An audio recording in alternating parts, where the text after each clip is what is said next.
É uma letra cantada, né? Uma pregação cantada, algo realmente que mexe com os nossos corações. E é muito bom nós vivenciarmos tudo isso. Amém, igreja? Glória a Deus. Tem alguém que nos visita hoje pela primeira vez? Levante assim a sua mão. Tem alguém que nos visita? Eu creio que não, né? Estamos em família, então cumprimente o irmão que está ao seu lado, dê um abraço nele, um aperto de mão, dá uma ombrada nele aí, um pescotapa, um peteleco na orelha para ele acordar, para ela acordar. Diga como ele está cheiroso, cheirosa, nem que seja pela fé, mas com muito amor. Amém? A fé é a certeza das coisas que não se vê, então talvez não se sinta, não, mas pela fé nós estamos muito felizes nesta noite. Amém? Amém, meus amados. Glória a Deus. Oh, glória. Depois de um dia de trabalho, eu sei que muitos vêm diretamente, né, do trabalho para a igreja. Então, muito amor de Deus. Deus não está preocupado com nada disso, queridos. Deus não está preocupado com a sua roupa, com o seu odor.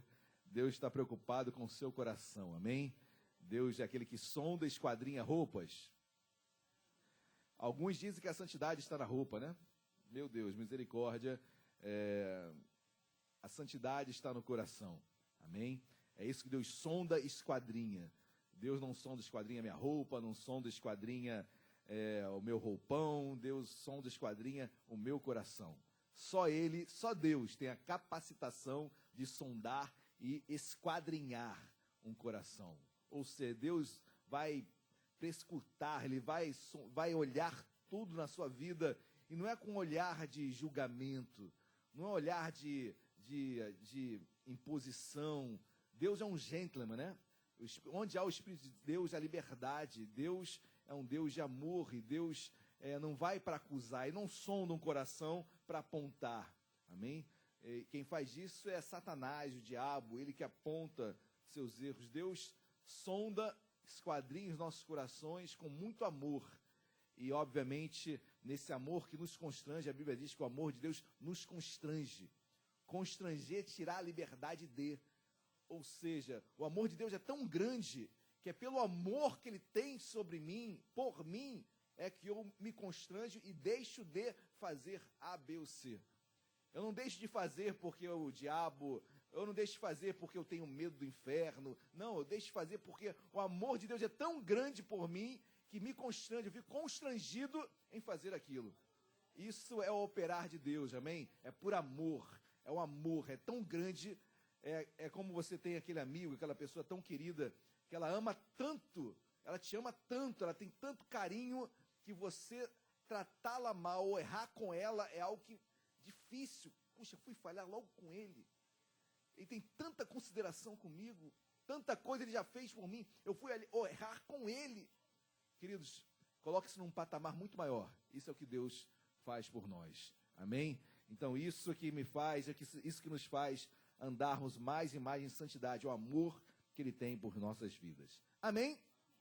Bom, ainda nessa série tão abençoada, queridos, essa série do caminho de Emaús é uma mensagem que eu já tinha algo particular com essa mensagem, de Deus falar tantas vezes comigo sobre o No Caminho de Emaús, e agora, pastor, nosso bispo, dando a direção para estarmos meditando nessa série de mensagens, só nos versículos do Caminho de Emaús, assim como foi quarta passada, que a minha querida diaconisa Ana pregou, na primeira quarta que eu preguei, ou seja, mensagens que eu tenho certeza que edificaram e continuarão a edificar as nossas vidas, amém?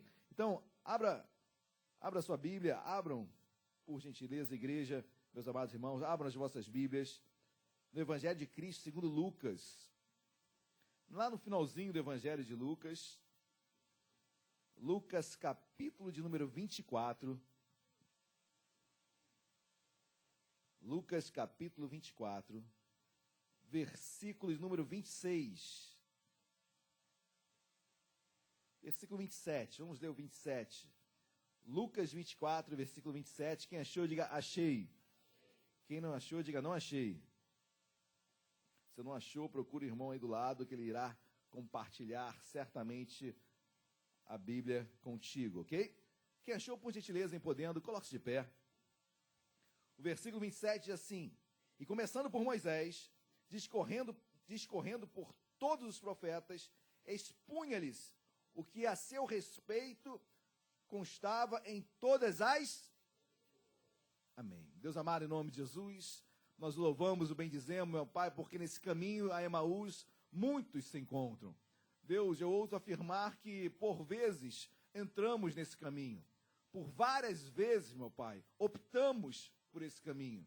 Mas nesse caminho também, por muitas vezes, Senhor, Tu permites, porque é um caminho de tratamento, é um caminho, meu Pai, de exortação, é um caminho de tratamento, meu Pai, para que possamos ter mais e mais intimidade contigo e conhecermos quem Tu és. Então eu te peço, meu Pai, sobre cada vida que aqui está, aqueles que ainda irão se achegar até aqui, Deus, fala aos nossos corações. Em que momento, em que lugar desse caminho nós estamos? Deus, a quantos quilômetros estamos de Emaús ou de Jerusalém? Deus, o quanto distante estamos ou quanto próximos estamos, ó Pai, daquilo que Tu tens para as nossas vidas. Deus, fala conosco. Deus, usa-me em nome de Jesus. Amém e amém. Podem se assentar. Queridos, já passamos 2 quartas-feiras pregando sobre essa temática no caminho de Emaús. E o texto começa desde o versículo 13 e vai se discorrendo por todo até o versículo 33. E eu quero fazer um pouquinho um introito sobre essa passagem, porque nem todos estavam nas 2 quartas-feiras. Mas o certo é que um grande evento acontece em Jerusalém, e um evento esse que até hoje nunca a humanidade experimentou. Um homem, um simples homem, chamado Jesus Cristo de Nazaré, ele é morto numa sexta-feira, ele é crucificado às 9 horas da manhã, fica 6 horas numa cruz, às 3 horas da tarde ele falece de uma sexta-feira, e nesse período de sexta-feira até domingo, Jerusalém está pegando fogo, quase que literalmente, principalmente os discípulos, porque com a morte de Cristo, os que o seguiam estavam sendo perseguidos para serem mortos também. Ou seja, os apóstolos, tirando agora Judas, que já havia dado cabo da sua vida, os apóstolos estavam se escondendo no cenáculo. O cenáculo era a parte superior de uma casa, então eles estavam nessa casa, nesse segundo andar de uma casa, trancados. Não abriam a porta para nada, salvo para receber alguém conhecido ou para trazer alimentação, mas eles não saíam daquele lugar. Os apóstolos ficavam presos deliberadamente nesse local. Outros discípulos que seguiam Jesus no meio daquela multidão fugiram. 2 deles são esses que estão caminhando no caminho para Emaús. Caminho de Emaús, cerca de 12 quilômetros, que distava de Jerusalém. E naquele caminho, esses 2 homens vão andando, um deles é chamado de Clopas, então o nome está mencionado aqui na Bíblia, mas eles vão andando nesse caminho, e no meio desse caminho, Jesus aparece. Jesus começa a andar com eles. Eu ministrei na primeira quarta-feira, e que Jesus ainda estava com o corpo glorificado. Lembre-se, sexta-feira, já estava agora no domingo, Jesus já havia ressuscitado, Pedro já tinha ido até o túmulo, Maria Madalena e as outras mulheres também já tinham ido ao túmulo, Jesus já estava ressuscitado, o seu corpo era um corpo glorioso, um corpo no qual talvez, creio eu, uma luz muito forte, e não dava para identificar muito bem de quem se tratava, tanto é que quando Jesus chega a conversar com Maria Madalena não o discerne, não consegue entender que Jesus era Jesus ali, ou seja, o corpo glorificado naturalmente trazia para outros uma certa dificuldade de entender quem ele era. Mas Jesus entra nesse caminho de Emaús, começa a caminhar com aqueles 2 discípulos, eles começam a bater um papo, começam a conversar ali. E queridos, o que me chama a atenção nessa passagem é que Jesus, por muitas vezes, já havia falado aos seus discípulos que ele morreria e ressuscitaria. A palavra de Cristo sempre foi uma palavra de vencer a morte, sempre que ele iria padecer, ia ser levado como uma ovelha muda para o matadouro, mas ele ressuscitaria.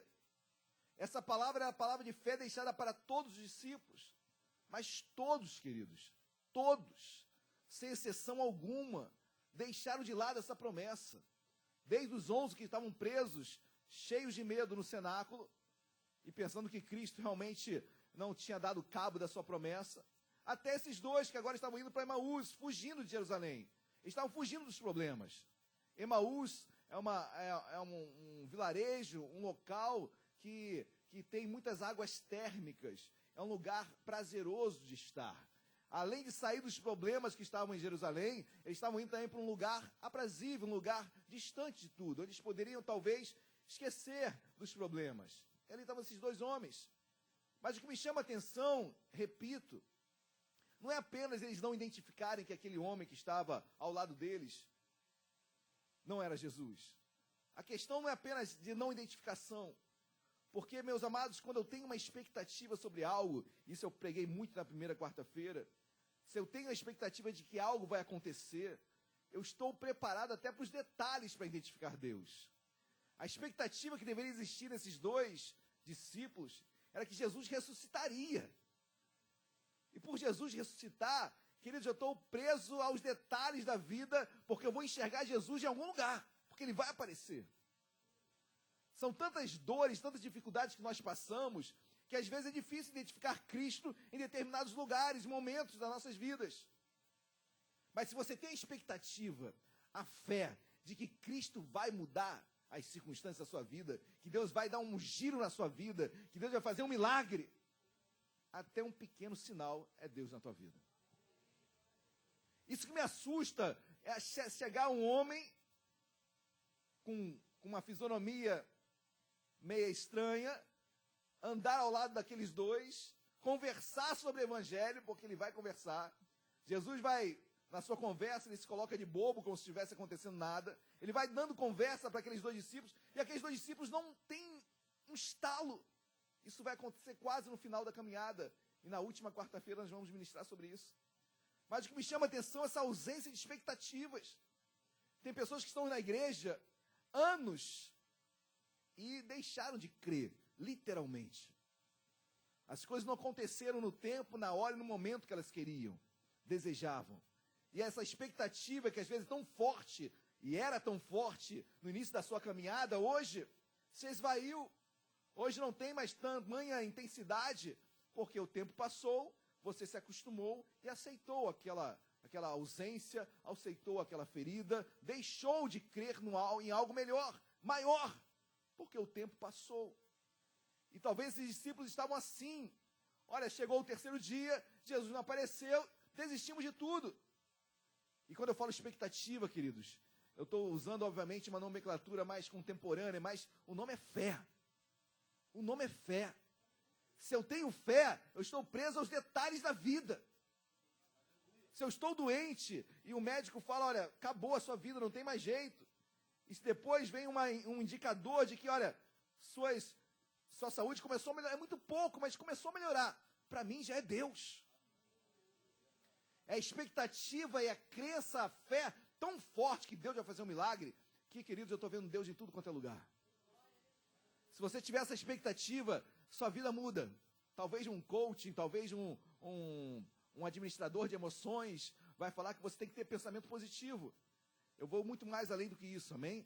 Pensamento positivo não leva pessoas a lugar algum, amém? Você deve sim ser uma pessoa positiva, ok? Mas o positivismo em Deus é olhar a tua realidade que está nua e crua, e que talvez esteja péssima, e você crê que algo vai mudar. Amém? Isso é a fé em Deus. Glória a Deus, igreja. Bom, quero dar continuidade a essa mensagem. Jesus vai andando com aqueles homens não o reconhecem de cara, de imediato, e lembro, era algo normal, é algo plausível de acontecer sim, porque Jesus estava com o corpo glorificado, mas se um marmanjo anda do meu lado e começa a falar do ministério, começa a falar de Jerusalém, e se eu estou ligado que Jesus vai ressuscitar, no mínimo eu vou olhar para esse cara, quem é você? Peraí, não vou andar mais. O que está acontecendo aqui? Quem é você? Por que me perguntas isso? Olha, porque eu estou com uma expectativa tamanha, mas nada acontece. Esses homens estavam tão incrédulos que eles continuam caminhando, sem nada perceberem, sem nada indagarem, e continuam caminhando e caminhando com Deus. Mas o versículo de número... Vamos a partir do versículo 19. O versículo 19 diz assim: Ele lhes perguntou, Jesus faz uma pergunta a eles. Quais? Perdão, deixa eu ler o 18, senão vocês vão ficar malucos, né? Versículo 18 diz assim, daqui a pouco estou lá no 13, né? Misericórdia.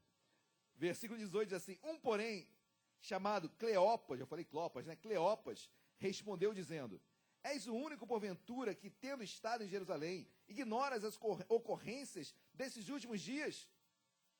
Aí Jesus, como um grande, dá uma de bobão, né? E diz versículo 19 assim, ele lhes perguntou, quais? O que está acontecendo em Jerusalém? Olha que Jesus era o pivô de tudo, né? Ele era o protagonista de tudo. Quais? E explicaram. O que aconteceu a Jesus, o Nazareno, que era varão? Guarda um pouquinho aqui, queridos. Eu creio, na leitura que eu faço desse texto, que nesse caminho a Emaús, Jesus poderia ter parado eles ali e falar, olha, sou eu que estou aqui. Podia ou não podia? Talvez eu fizesse isso. Amém? Por que Jesus não para logo de cara? Vocês não vão para Emaús. Eu ressuscitei. Olha a minha mão aqui, como ele fez com Tomé. Olha, eu ressuscitei. Por que Jesus não parou ali os dois? Algo precisava ser tratado. Eu creio que nessa caminhada a Emaús, Deus tem algo a tratar em nossas vidas. Eu creio que às vezes andamos para chegar a um fim, e andamos às vezes muito, porque nesse muito Deus quer tratar algo na sua vida. Deus poderia dar agora? Poderia. Jesus poderia se revelar no primeiro momento? Sim. Mas caminha com eles, porque naqueles 12 quilômetros, algo precisava ser tratado. Talvez eu tenha que andar 12, você 10, você 5, outros 40, 50, não sei. Em qual quilômetro você está? Daquilo que Deus tem para a sua vida. Mas eu sei que nessa caminhada, Deus vai falar comigo. E é interessante que, como um grande professor, e hoje eu tive uma aula maravilhosa, isso no meu trabalho, né, sabe, sobre método, me esqueci, meu Deus. É o método do problema, você analisar um problema e você analisar aquele problema para depois você chegar no conteúdo da teoria. É de trás para frente. Em vez de você saber a teoria para chegar no problema, do problema você vai até a teoria. Eu achei isso lindo, porque eu vejo Cristo fazendo isso o tempo todo. É um método de caso. Você vai analisar um caso e você vai chegar até a teoria. Mas você começa do fim para chegar ao início. Eu acho lindo isso, porque eu vejo toda hora Jesus fazendo isso. Usando casos para chegar até um entendimento. Ou seja, tudo isso que a gente vê por aí, coaching, Cristo é tudo mais do que isso. Tudo. Você encontra a Bíblia. Tudo. E as pessoas já acham que descobriram a pólvora, né? Mas, pois bem, Jesus começa e ele fala assim, e olha que nesses 12 quilômetros, Deus quer falar conosco, amém, igreja? Glória a Deus. E Jesus fala, quais? Aí esse homem, Cleopas, diz o seguinte, não sabe, Jesus nascendo que era varão, profeta. Meu amado, Jesus era profeta? Sim, eu creio que ele era um profeta. Só que muito mais do que um profeta. Muito mais do que um profeta. Jesus era profeta? Sim, também. Mas não era apenas um profeta. Eu começo a indagar e começo a entender algumas expectativas que aqueles homens tinham de Cristo. Expectativas estas que, por mais que sejam em determinado ponto verdadeiras, não são conclusivas sobre Cristo. É um entendimento ralo de quem é Cristo. Queridos, tem profecia? Deus fala em profecia? Fala ou não fala? Claro que fala, amém? Claro, a Bíblia é a maior profecia que existe. Deus usa homens para serem usados em profetas, ministério, dom que Deus dá, profecia entregue. Mas, queridos, isso não é ser cheio de Deus. A pessoa pode profetizar e eu vejo mula profetizando na Bíblia. Eu vejo Ciro profetizando na Bíblia. Mas isso não faz daquela pessoa ungido de Deus. Amém? Quem está entendendo, diga glória a Deus. Mas as expectativas que aqueles homens tinham de Cristo é que ele era um profeta. Ponto. Ponto. E, meu querido, se você se achega a Deus, baseado em profecia, olha, você está prestes a se decepcionar. Você está prestes a se frustrar. Se o nosso relacionamento com Deus é naquilo que eu vou receber de profecia, aí você vai andar para ali, acolá, para tudo quanto é lugar. Geralmente é bem longe, bem escondido os lugares, né? Porque ali tem que ser no monte mais alto, porque quanto mais sacrifício tiver, mais Deus vai falar. Então, daqui a pouco eu estou subindo escadarias de joelho, que nem durante muito tempo o catolicismo romano pregoou. Mas nada contra ir a monte, amém? Vá, já fui, é maravilhoso, queridos, amém? Mas não faça desse lugar exclusivo para Deus falar contigo, senão você vai se frustrar, amém? E eu vejo Deus já tratando esse povo aqui, olha, eu não sou só profeta, e Jesus só ouvindo, né? Vocês queriam, na verdade, que o grande profeta aparecesse naquele momento. A Bíblia continua, vamos lá, versículo 19 ainda. Profeta, poderoso em obras de... Era ou não era, gente? Milagres. Quantos milagres não aconteceram? Quantos milagres não aconteceram através de Cristo? Quantas curas não foram operadas? Quantas portas não se abriram? Amém, glória a Deus. Mas também não é só isso. Se o meu relacionamento com Cristo é baseado também em milagres, querido, vai ter um dia que a porta vai se fechar. E aí? E aí, quando Deus disser não para você? E aí? Como vai ser sua comunhão com Deus? Vocês estão entendendo o que é andar esses 12 quilômetros? Jesus precisava conhecer o coração, o que se passava no coração daqueles dois homens, o que eles pensavam de Cristo. Aí o versículo continua. Versículo 20. E como os principais sacerdotes, as nossas autoridades, o entregaram para ser condenado e morto e crucificaram. 21, que agora sim é a pregação de hoje. 21, ora, nós esperávamos que fosse ele quem havia de redimir Israel. Interessante, né? Um egoísmo tremendo. Nós esperávamos que ele fosse redimir Israel. A nós. Então Jesus já começa a identificar, camaradas egoístas, pensavam apenas neles. Queridos, enquanto estou pregando aqui, traga isso para a sua vida, porque às vezes queremos só profecia, queremos só milagres, queremos só que o nosso mundinho seja resolvido. Esperávamos que seria agora o momento de redimir Israel, mas depois de tudo isto, e já é este o terceiro dia, desde que tais coisas, e já é este o terceiro dia, pois bem, é o dia do milagre. Mas nem isso eles sabiam esperar. Eram discípulos que também não sabiam esperar em Deus. Primeiro, buscavam profecia, buscavam milagres, egoístas. E, continuando, não sabiam esperar em Deus.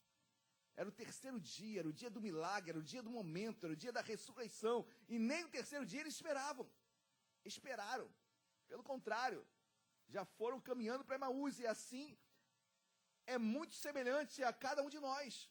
É fácil para Emaús. É fácil para Emaús. Inclusive, tem propostas inúmeras para Emaús. Várias surgem dia a dia para nós. Versículo número 22. É verdade também que algumas mulheres, das que conosco estavam, nos surpreenderam, tendo ido de madrugada ao túmulo, e não achando o corpo de Jesus, voltaram dizendo terem tido uma visão de anjos, os quais afirmavam que ele, de fato, alguns nossos foram ao sepulcro, e verificaram a exatidão do que disseram as mulheres, mas não o viram. Queridos, mesmo depois dos testemunhos de que, olha, anjos apareceram. Meus amados, os discípulos falaram que anjos apareceram. E mesmo assim, aqueles dois camaradas não despertaram para aquilo que estava acontecendo ali naquele momento, naquela hora. Anjos aparecem, sinais são dados, e aqueles homens permanecem incrédulos.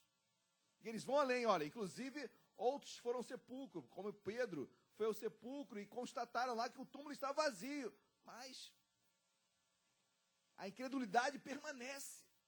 Os sinais apontando, tudo corroborando para que Jesus já havia ressuscitado. Mesmo assim, aqueles dois homens incrédulos. Aí o versículo 25 diz assim: então lhes disse Jesus, ó nécios e tardos de coração, ou seja, lesados, né? Para crer tudo o que os profetas disseram. Queridos, aqui acho que Cristo começa a perder um pouquinho da paciência, né? Então fala, lesados, prestem atenção. Olha, vocês tardios, tardos de coração, para crer tudo o que os profetas disseram. Vocês não leem a Bíblia, em outras palavras. lesados, vocês não leem a Bíblia. Lesado sou eu também, tá bom? Estou ofendendo ninguém não, porque eu me coloco nessa também. Tenho meus Emaús também, tenho as minhas caminhadas também. Todos nós temos. Mas chega uma hora que Deus fala, tardos de coração. Tardos de coração. Não tem visto, não tem lido os profetas. Vocês não têm lido a Bíblia. Lembre-se, o Antigo Testamento já estava escrito nessa época. Eles já tinham acesso ao Antigo Testamento.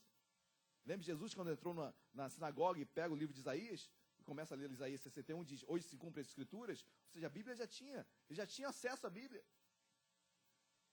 E mesmo assim, olha, recorram aos profetas, leiam a Bíblia. E mesmo assim, aqueles dois homens incrédulos.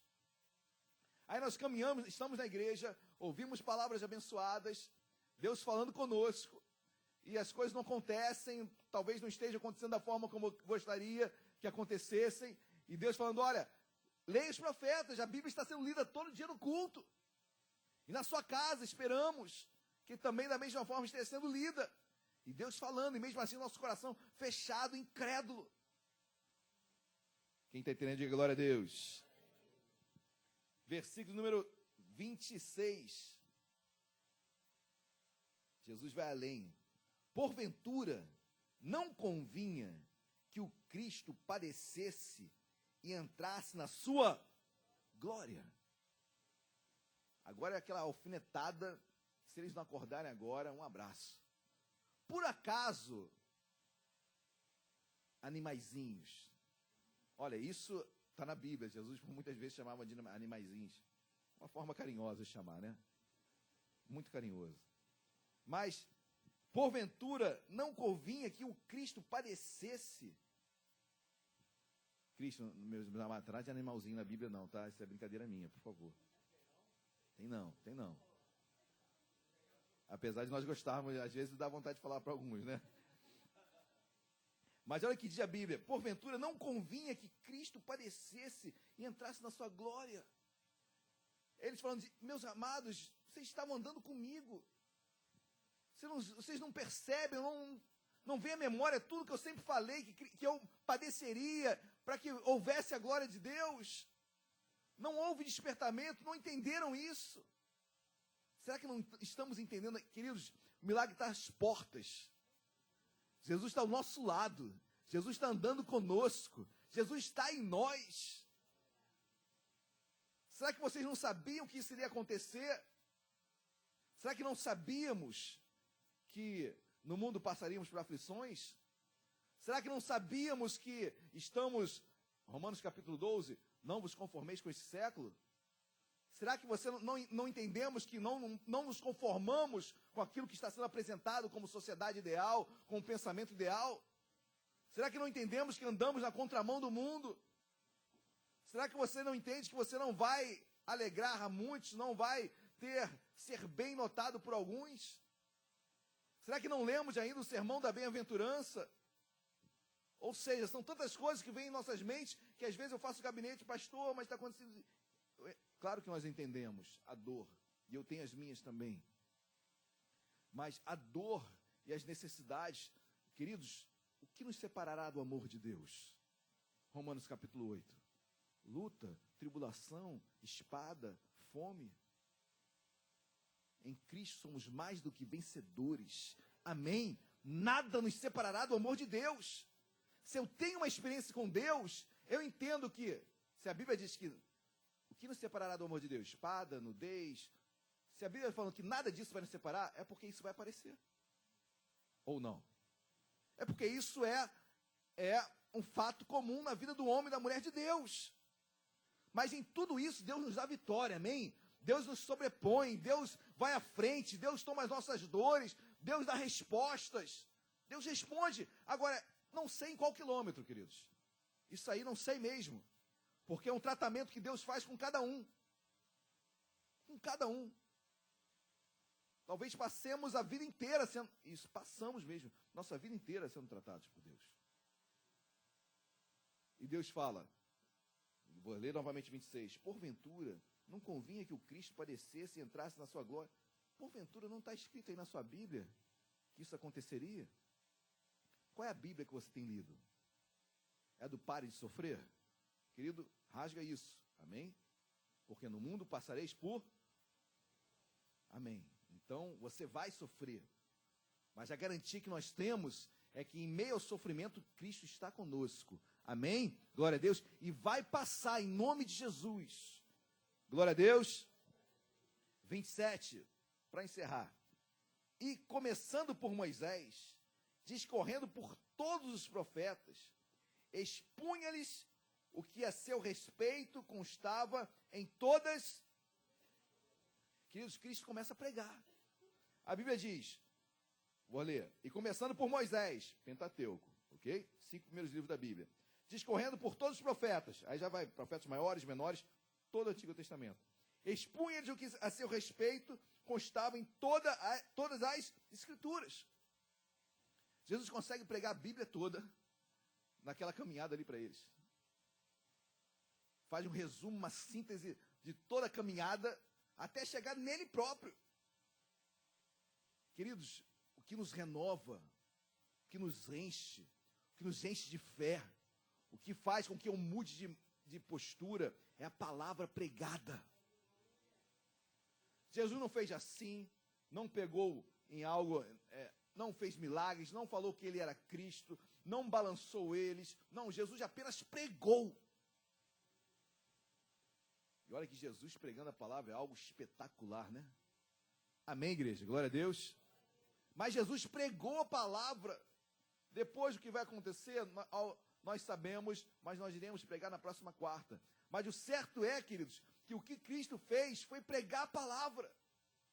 Identificou que eram homens egoístas, identificou que eram homens que procuravam apenas profecias, milagres, identificou que eram homens que não sabiam esperar o tempo certo de algo acontecer. Depois de Cristo sondar todo o coração, entender quais eram os problemas, aí Jesus começa a pregar. Mas vocês não sabiam que está escrito isso na Bíblia? Mas vocês não leem o Antigo Testamento, Moisés, os profetas, todas as Escrituras? Aí isso começa a mudar o coração daqueles homens. Que eles estavam quase chegando em Emaús. Faltava pouquinho. Daí minha pergunta inicial: em que quilômetro você está? Talvez você esteja muito perto de Emaús. Deus não vai permitir, queridos, que você chegue em Emaús sem antes ter ouvido a palavra dele. Deus não faz nada sem antes revelar os seus profetas. Deus não faz nada sem antes falar comigo, contigo, com cada um de nós. Tenha certeza disso. Você pode até não querer ouvir, você pode até não querer escutar ou entender, mas que Deus falou contigo, falou. Poxa, eu sabia que não era para fazer isso, mas eu fui para Emaús. E Deus já tinha falado contigo, Deus já tinha aberto seus olhos, Deus já tinha dado sinais, mas você foi para Emaús. E esses sinais é muito mais do que um anjo aparecendo. Cristo, na palavra pregada, Deus fala contigo. Talvez Deus tenha te trazido hoje aqui, talvez você esteja pronto a entrar em Emaús, a fazer algo que você sabe que o distancia de Jerusalém. Olha que está em Jerusalém, era terrível aos olhos naturais. Terrível aos olhos naturais. Estar em Jerusalém naquele momento era dor, era perseguição, era morte. Agora está em Jerusalém, em Atos capítulo 2, era a melhor coisa de toda a terra. E de Jerusalém, aqui da morte de Cristo, até Atos capítulo 2, são 40 dias. De Pentecostes até a morte de Cristo. Da Páscoa até Pentecostes, 40 dias. Para aqueles que permanecessem 40 dias em Jerusalém, na peleja, o que Deus tinha em Atos 2? Batismo com o Espírito Santo, milagres sendo operados, mas são para aqueles que permanecem em Jerusalém. Se for para Emaús, não vai experimentar isso. Vai perder a oportunidade de ter uma experiência linda com Deus, transformadora com Deus. Estão entendendo por que Deus nos trata nessa quilometragem? Porque Deus tem algo maior para você lá na frente, queridos. Creia nisso em nome de Jesus. Se está passando por algo agora, vai melhorar em nome de Jesus. Se permaneça fiel, permaneça firme nas promessas que Deus tem na sua vida, permaneça caminhando com Deus. Emaús não é a realidade na sua vida, amém? Nossa realidade é Jerusalém, é lá. Permanecei, pois, em Jerusalém, para que do alto seja revestido de poder. Amém, queridos? Glória a Deus. Vamos se colocar de pé. Quero chamar os irmãos do louvor.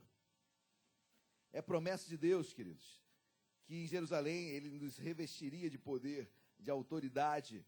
Então permaneça naquilo que Deus te chamou, amém? Pastor, mas Jerusalém está difícil, eu sei, mas é ali que Deus vai operar um milagre. Pastor, mas ir para Emaús é tão tranquilo, dá tanta vontade, eu sei, mas permaneça em Jerusalém que Deus vai operar um milagre. Mas pastor, por que andar tanto? Por que está demorando tanto? É porque tem muita coisa para tratar na tua vida. E Deus está tratando, Deus está trabalhando. Pastor, mas não tem como Deus abreviar? Tem como você abreviar. Deus está falando contigo. É hora de sair de Emaús. É hora de parar essa caminhada. É hora de voltar para Jerusalém. Pastor, mas eu não gosto porque lá eu vou encontrar essa pessoa, aquela pessoa. Eu vou ouvir aquilo que eu não quero ouvir. Eu não quero nem saber o que está acontecendo. Pastor, eu prefiro ficar aqui no meio, em cima do muro, metade de Emaús. Ninguém me incomoda, não tem problema, mas você não vai experimentar o melhor de Deus. Deixe ser tratado por o Senhor, amém? Em nome de Jesus. Em nome de Jesus. Deixe ser tratado por Deus. Deus quer nos tratar nesta noite, amém? Feche seus olhos, curva sua cabeça.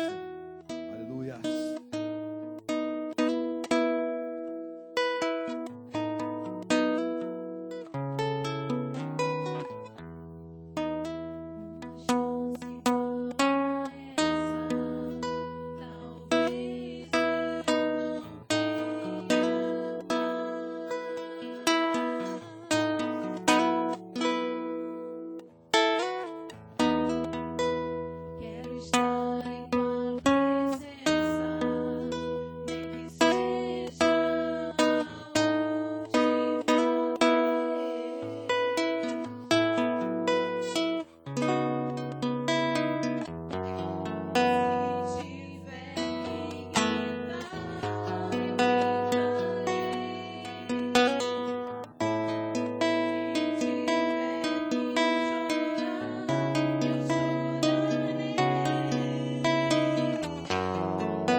Toda igreja de oração nesse momento.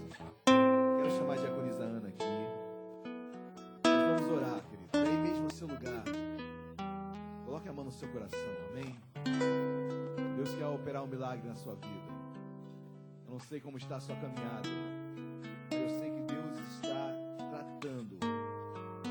Para uns pode ser mais longa, para outros mais curta, mas Deus está tratando. Deus não desistiu de você.